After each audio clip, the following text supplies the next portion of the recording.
Olá, cidadão, olá, servidor público. Estamos iniciando mais um programa Cidadania e Serviço Público. Um programa da FESPESP, Federação das Entidades de Servidores Públicos do Estado de São Paulo. Um programa que discute com você, cidadão e servidor público, cidadania e serviço público. E hoje nós vamos conversar com o médico e presidente da AFIPESP, Associação dos Funcionários Públicos do Estado de São Paulo, Dr. Álvaro Gradim. Voltamos já já.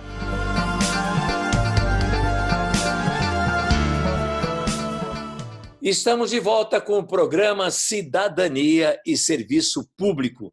E aqui com a gente o Dr. Álvaro Gradim. Dr. Álvaro é médico e também preside agora a Associação dos Servidores dos Funcionários Públicos do Estado de São Paulo, a AFIPESP. Olá, doutor Gradim, como é que vai? Tudo bem? Tudo em ordem? Tudo bem, Mcosi. Como é que vai você? Como é que vamos aí? Nós, a federação, as nossas confederações, as nossas unidades, as nossas entidades, né? As nossas entidades de servidores aí, todo dia recebendo uma graça do governo, né? Pois é, mais uma agora, né, doutor Gradim? Então, nem bem começou o desconto de percentuais maiores. Estamos falando, logicamente, da questão da previdência dos servidores públicos no Estado de São Paulo. Nem bem começamos aos novos índices, o governador já anuncia que vai cobrar um extra porque nós estamos com um problema na previdência, é isso? Então, você veja bem, sobra para quem? Para o aposentado e para o pensionista. Ele não falou isso que ele vai tirar do pessoal de grandes ganhos, dos colegas dele, dos secretários dele, nada disso. Somos nós, os aposentados, que recebemos aquele saláriozinho bem reduzido já em função daquilo quando nós estávamos na ativa, e ele arrumou mais uma. Mas eu espero que a gente possa, através dos nossos meios jurídicos, das nossas entidades, entrar com a ação de inconstitucionalidade nesse decreto dele, porque realmente ele atinge demais o servidor e atinge o pobre funcionário que recebe um salário mínimo de acordo com o INSS, né? Porque ele tratou daí e o teto disso, então vai descontar ali. Ele não falou dos grandes salários. É mais algo assim bem direcionado para a grande maioria que ganha aí seu saláriozinho de R$ 2.500, R$ 3.000. Isso quando aposenta, às vezes fica bem mais reduzido. Pois é. Nós já entramos direto com um problema aqui no nosso programa, doutor Álvaro Gradim. A AFIPESP, além de prestar uma série de serviços para os servidores públicos, inclusive na sua defesa, que o senhor já começou a falar, também mantém uma rede de turismo muito grande para os seus associados. Que, em pandemia, como é que faz? Está tudo fechado, doutor Gradim? Então, veja bem, desde o dia 20 de março, as nossas unidades estão fechadas. São 20 unidades, né, que estão com as portas fechadas, né? E, lógico, você sabe melhor do que eu, você entende também de números e de contas e sabe como é que essa situação financeira fica. Você manter toda uma estrutura de 20 hotéis, com todos aqueles funcionários, com tudo isso. E nós, infelizmente, fomos obrigados, baseado nas informações, principalmente dos trabalhos feitos pela Fundação Getúlio Vargas, sobre a previsão de recuperação, o prognóstico de recuperar algo que estava em fevereiro de 2020, em que eles consideravam ainda no trabalho deles que no mês de maio as coisas voltassem a funcionar. Mas você vê, nós estamos em junho, nós já vamos entrar em julho, tá certo? São mais 2 meses e a coisa está pior. Eles já previam que as coisas seriam mais ou menos equiparadas àquilo que nós tínhamos em fevereiro, só em dezembro de 2023. Então, isso nos obrigou a tomar uma providência do ponto de vista administrativo que foi contra aquilo que nós, como funcionário público, como servidor do Estado, que sempre lutamos pelo direito do trabalho, mas nós tivemos que fazer uma redução de quadro funcional, infelizmente, para que a gente pudesse equilibrar um pouco as nossas contas em função de todos esses gastos de manutenção, porque o mínimo tem que ter de manutenção, de conservação, onde tem área grande, que nem Serra Negra, Amparo, que tem áreas verdes muito grandes, nós somos tipo fazenda, que nem lá em Ibirá, etc. Nós temos um gasto de manutenção grande para manter só essa parte. Aí tem a área de lazer, tem piscina, tem isso, tem todo esse sistema, e vocês sabem bem que, além disso, nós temos que ter o setor a segurança de tudo isso para que a gente possa manter o nosso patrimônio intacto, porque se a gente também não preservar isso, nós podemos até ser vítima de um furto, vítima de algo mais que possa acontecer junto às nossas unidades, e é cada vez mais, e é um prejuízo ainda maior para todos nós. Nossa, um grande problema, especialmente numa entidade que tem um turismo tão grande como o senhor está colocando. Como presidente da maior entidade de servidores públicos da América Latina, mas também como médico, como é que o senhor vê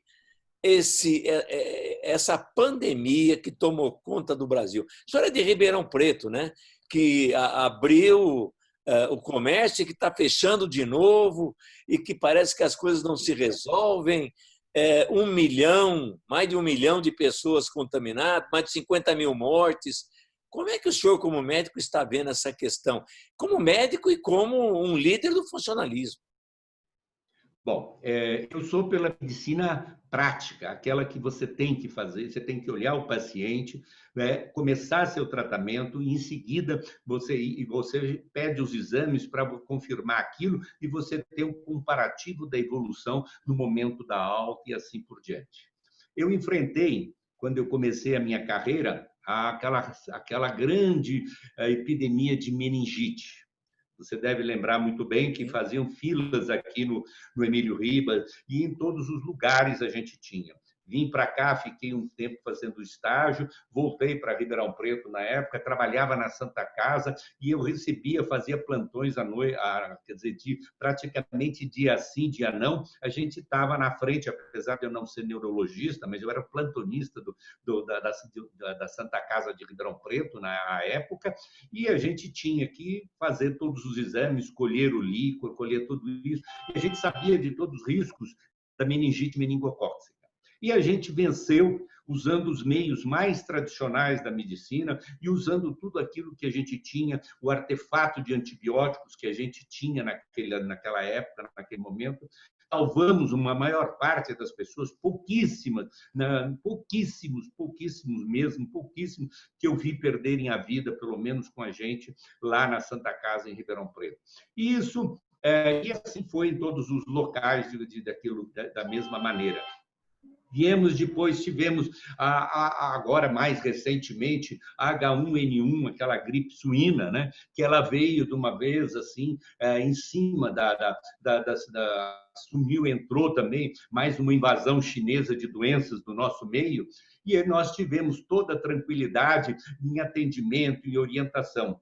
E tinha saído há algum tempo atrás, uns meses, acho que menos de um ano antes, tinha saído aquela medicação tradicional, que era o Tamiflu, muito caro para a época, muito caro, era uma medicação cara, e que era só prescrito mesmo para quem pudesse comprar, porque só tinha a rede privada. E nós começamos a tentar, algumas pessoas, explicar para a família, e eles usarem o Tamiflu. Isso começou tanto aqui em São Paulo, como em todos os centros onde tinha pneumologista, ou mesmo no Hospital das clínicas, enfim, todos os locais, nós começamos a prescrever esse Tamiflu. O governo, através da secretaria, através do Ministério, recolheu o Tamiflu, levou para as nossas unidades de saúde, e o que aconteceu? Nós começamos a tratar tranquilamente, dava caixinha de Tamiflu, 10 comprimidinhos, que era o que vem na caixinha, um comprimido de manhã, um comprimido à noite, 5 dias, a pessoa estava em casa, sarava e não tinha problema nenhum. Agora veio esse Covid e, infelizmente, houve essa infecção e houve essa contaminação. Só que, da mesma maneira que existia isso, existia há muitos anos, a comprovação de alguns medicamentos que existem no mercado que trabalham como antivirais.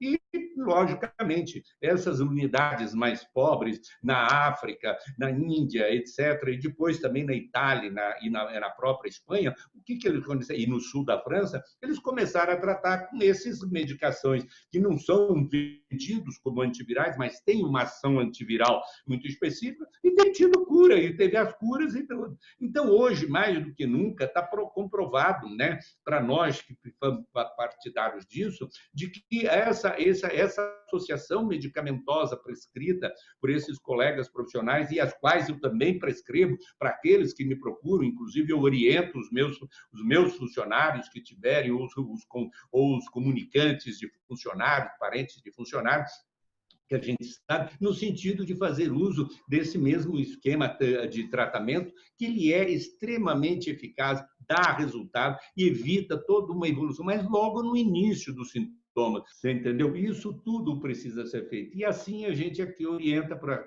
aqueles colegas que estão com a gente aqui, com os nossos colaboradores, que eu não costumo chamar de meus funcionários, mas sim meus colaboradores, porque eu acho que eles colaboram com isso aqui pelo engrandecimento e pelo funcionamento da nossa associação. Uma questão que eu gostaria de ouvir também de você, presidente.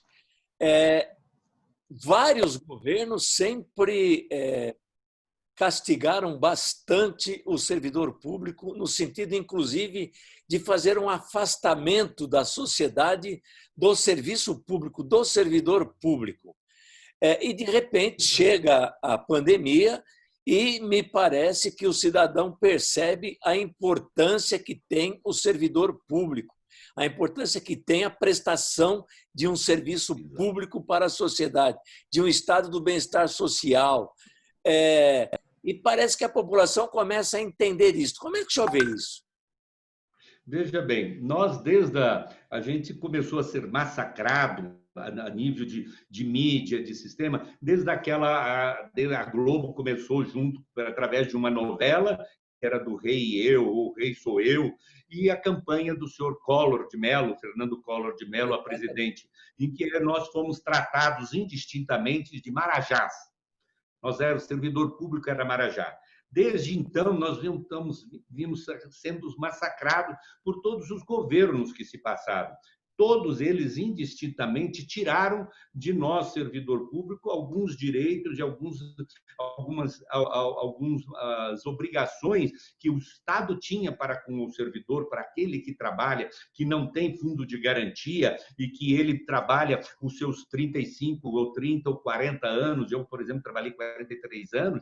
E o que eu posso dizer? Que tudo isso veio em prejuízo. Então, nós ficamos, assim como se fala, perante a opinião pública de uma maneira geral, nós ficamos desmerecidos, nós somos quase que tratados como os párias, os parasitas, como nós fomos chamados também por um ministro, de parasitas do serviço público, né? E aquilo que nós tivemos. E hoje, mais do que nunca, se vê que é o servidor público, é o bombeiro que está na frente de linha, é o soldado que está ali garantindo a fila para poder tomar uma vacina direito, é o atendente de enfermagem, é o técnico de enfermagem, é a enfermeira, é o médico, é aquele que trabalha na recepção do hospital e que não era muito valorizado, mas é ele que dá o primeiro encaminhamento. Enfim, todo esse pessoal que hoje, o professor, gente, nós não podemos esquecer que nós temos todas as complicações que nós temos sociais, e da sociedade em si, pela falta de educação, pela falta de estímulo ao nosso professor.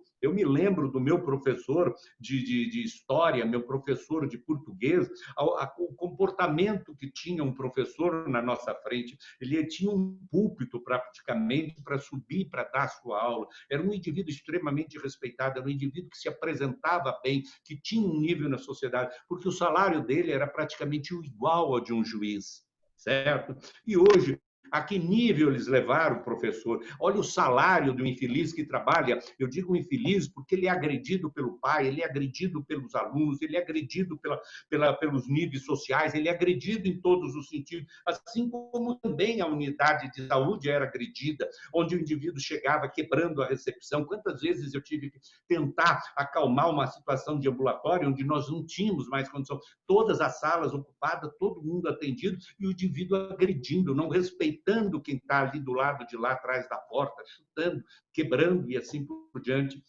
ameaçando a vida de quem está lá dentro trabalhando.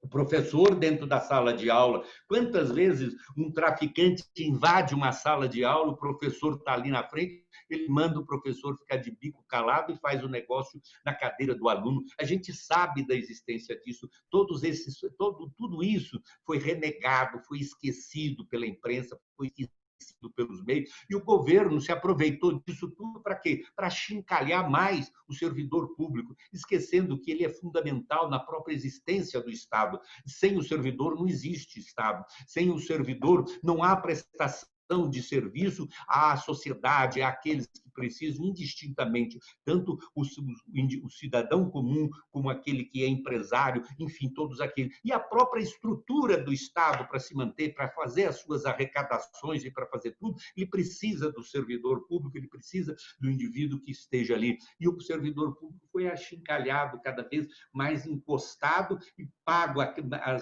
os vil salários que eles nos oferecem.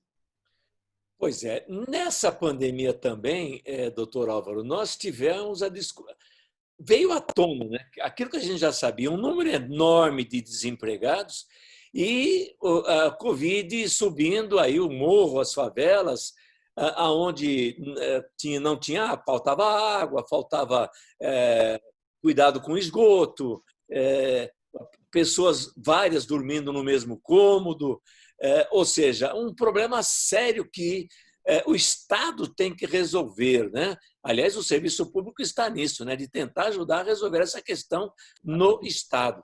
Como é que o senhor vê, pós-pandemia, um Brasil possível de mudança nesse sentido?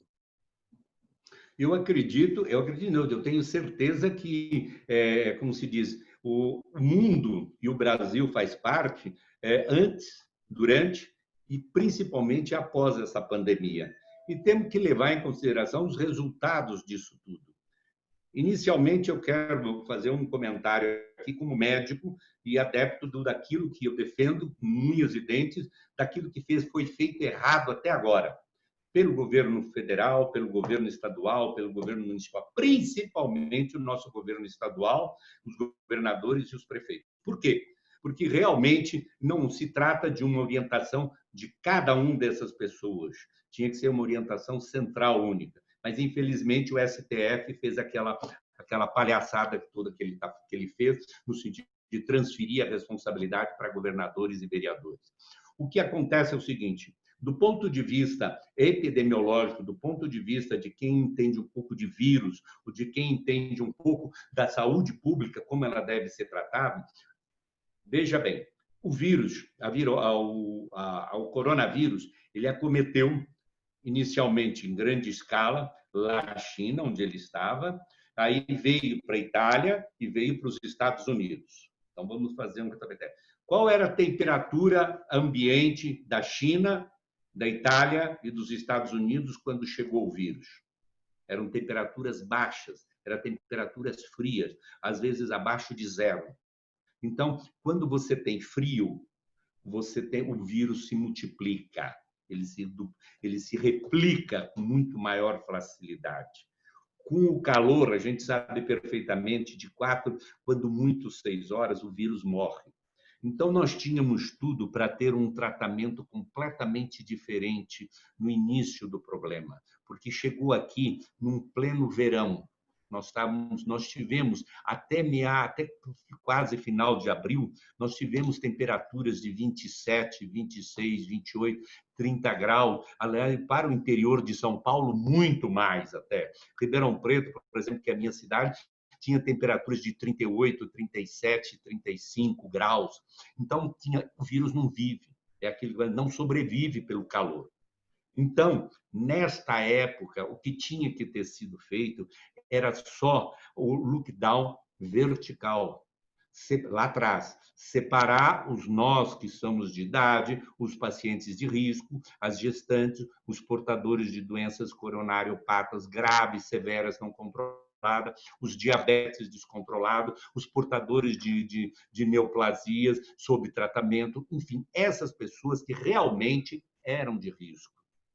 Isso seria feito. E a demais população viria para andar, teria a sua vida normal, a sua atividade econômica, a sua atividade toda. Ele ia se contaminar com o vírus como a gente se contamina todos os anos com o vírus da gripe, que felizmente hoje tem uma vacina, mas mesmo assim ninguém pode pensar que às vezes ele pode sofrer uma mutação nesse período e a gente não adquirir a gripe independente da vacina, porque nenhuma vacina propriamente ela te dá 100% de defesa. Ela te protege 95, 96, 98, 7%, 98%. Então você sempre tem uma margem para poder adquirir ainda mesmo assim o vírus ou a bactéria ou enfim aquilo que da qual a vacina venha te proteger. Então, o que acontece? Se isso tivesse feito, a gente teria, então, aquela população que estaria contaminada normalmente, seria tratada corretamente no ambulatório, sem nada, e agora que chegasse o frio, se o vírus multiplicasse, aquela população, ela continuava protegida e o resto já não teria mais problema. O que aconteceu? Você fechou todo mundo lá atrás e agora querendo começar a abrir as portas, porque economicamente está ficando inviável. Então, tudo feito ao contrário. O lockdown vertical tinha que ter sido lá, não é agora. Agora que já estaria com a população a grande população contaminada, 60%, 70% dela contaminada, e que não vai desenvolver a doença, que não vai aparecer nada disso daí.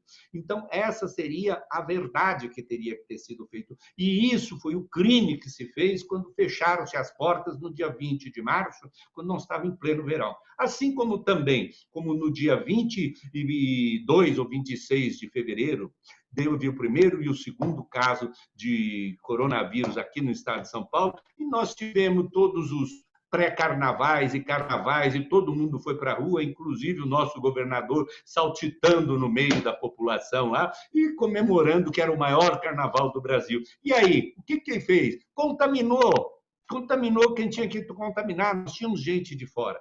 Agora, só voltando um pouquinho lá para a Europa, o que acontece? O norte da Itália, ele tem uma grande, tinha toda aquela parte de Milão, que é a indústria de roupas finas e caras do mundo, que eram feitos na China e voltavam para o mundo, mas made in China, made in China, né? A gente falava, olha lá, tá vendo? É uma Louis Vuitton, mas era made in China. Era não sei o quê, mas é made in China. E assim diante, o chinês veio com o seu dinheiro, que hoje ele tem, não tenha dúvida, e comprou as indústrias. Só que ele trouxe a mão de obra dele, os jovens dele de lá, e puseram para trabalhar aqui na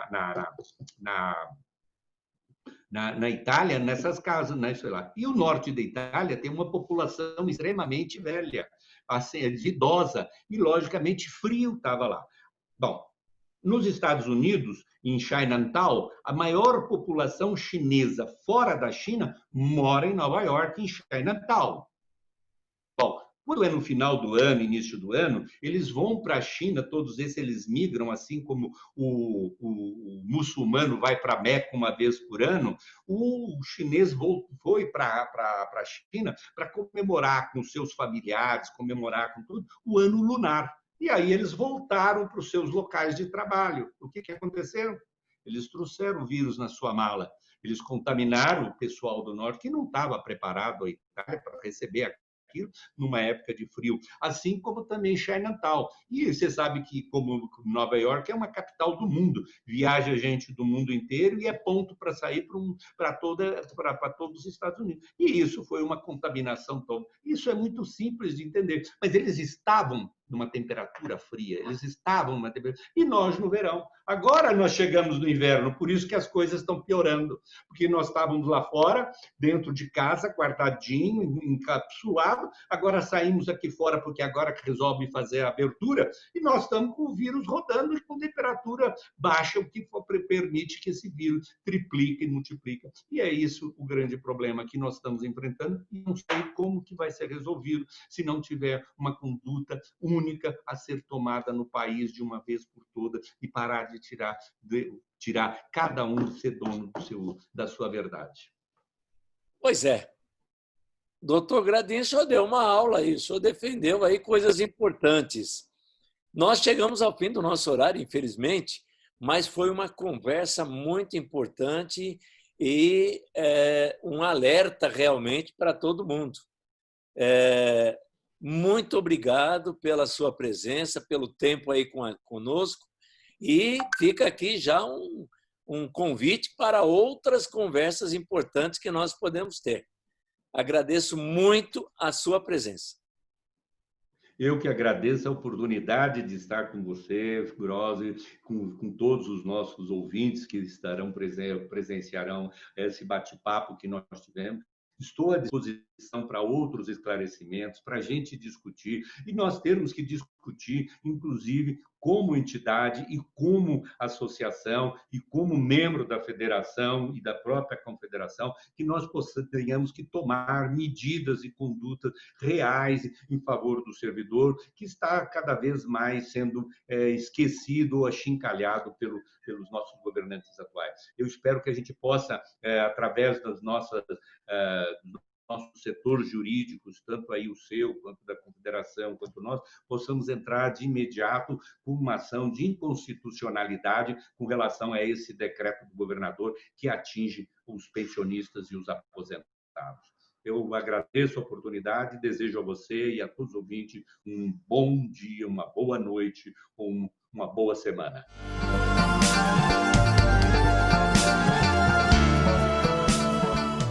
Chegamos ao fim de mais um programa Cidadania e Serviço Público.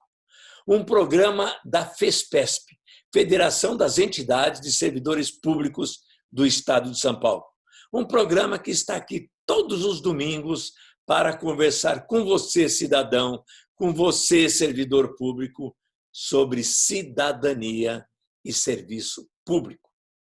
Até o próximo domingo, até o nosso próximo programa.